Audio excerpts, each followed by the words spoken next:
Why aren't Christians better people? I grew up with this strange belief that Christians were supposed to be better people than the rest of the population. I mean, aren't they? Well, no, obviously not. So where did that come from? Well, I'll tell you in a second. But first, hi.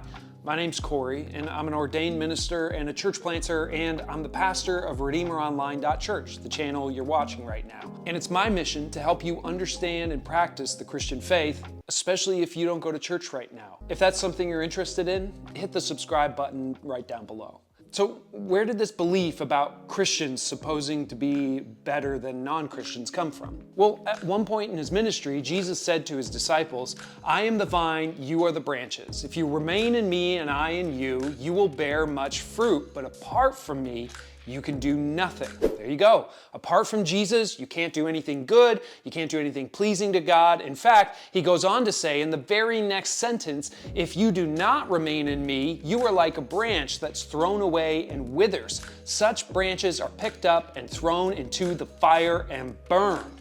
I mean, that's pretty clear, right? Actually, it's not. But what do you do with that? Great question. First, you've got to talk about what the image of the vine and the branches would have meant to Jesus and his disciples in the first place. And then you've got to talk about why John, the source for this gospel, chose to tell this story. And then we can talk about what maybe it means for us. And I'll give you a hint. It's not about how Christians are better than other people. First, what did the vine and branches image mean to Jesus and his disciples? Well, it meant that Jesus is the corrective or culmination of the original vine. One of the recurring Old Testament images for the people of God was that they were supposed to be God's special vine or vineyard. The original idea of God choosing a people was for the purpose of putting them on display. In a chaotic and barbaric time during human history, God chose the Israelites, rescued them from slavery in Egypt, and gave them commands for how to live as human beings. The whole idea was that they would exist in the world to bless everyone around them. The original purpose statement given to Abraham, the granddaddy of them all, was that through Abraham's offspring, God was going to bless the world. All nations would be blessed through you, is what he said. And then the image kind of shifted throughout their history. At one point, they were called kingdom of priests, meaning a go-between for God and humanity.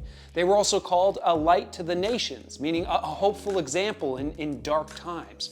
And they were supposed to be a vineyard for the whole world to taste and see the goodness of life with God. Now, usually when the image of the vine is brought up in the Old Testament, it's accompanied with language of judgment, condemning Jesus' ancestors for their failure to be the vineyard God called them to be. So one way to view Jesus' statement, "I am the true vine," is that he's claiming to be what his ancestors were always meant to be. I am the corrective to our ancestors' failures, and by extension, every other religion's failure to truly produce a people who would be the priest, the light, the good wine on earth. And I think you can rightly view him as the culmination, the one that the Old Testament prophets and poets and authors all pointed to, one who would eventually come and lead Israel and by extension all humanity back into a relationship with God. So when Jesus tells his disciples, "I'm the true vine," and that to bear fruit they have to remain in him, it's an invitation back to the original mission. Be a priest for people, connect them with the divine, be a light to the nations, show the world what it means to be truly human, and be a branch rooted in the vine so that people can taste and see that life with God is good. But that's a particular mission, and it's connected to a particular person. So when Jesus says, "Apart from me, you can do nothing," he's not saying, "Apart from me, you can't do any good in the world. You can't do anything that's pleasing to God." He's saying, apart from me, you can't participate in this thing I'm doing.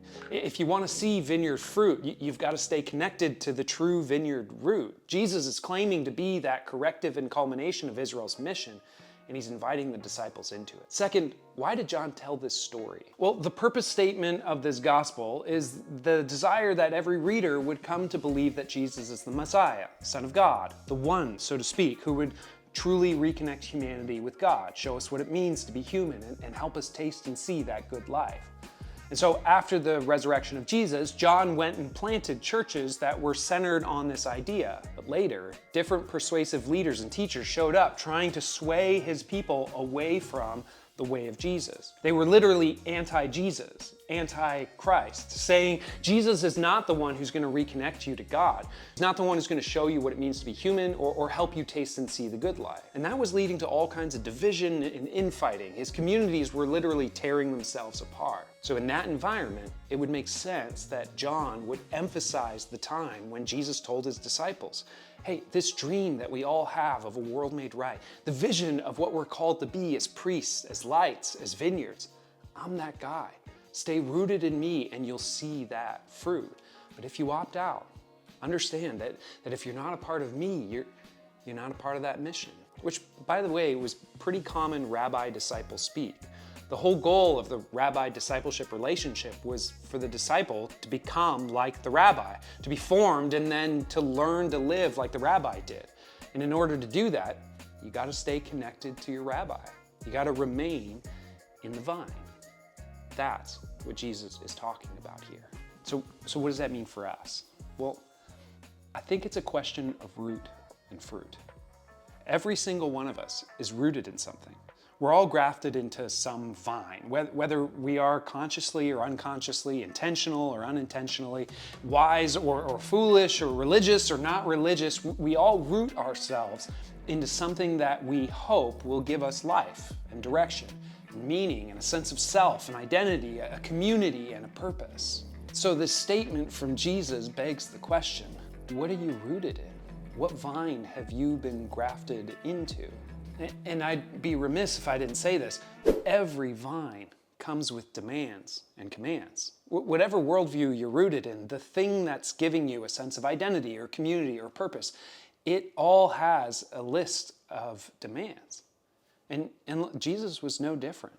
Just a little after this, he said, "This is to my Father's glory, that you bear much fruit, showing yourselves to be my disciples. As the Father has loved me, so have I loved you. Now remain in my love. If you keep my commands, you will remain in my love, just as I've kept my Father's commands and remain in his love. I have told you this so that my joy may be in you and that your joy may be complete. My command is this: love each other as I have loved you. Greater love has no one than this, to lay down one's life for one's friends." That's the demand of the Jesus vine. Self-sacrifice for the sake of others. So what are you rooted in? Where are you getting your sense of identity, community, or purpose? And what fruit is that root producing for you? If you remain in Jesus, will you become a better person than people who don't? Maybe, but maybe not. But I will say, rooting yourself in love and self-sacrifice for others will produce light in the darkness.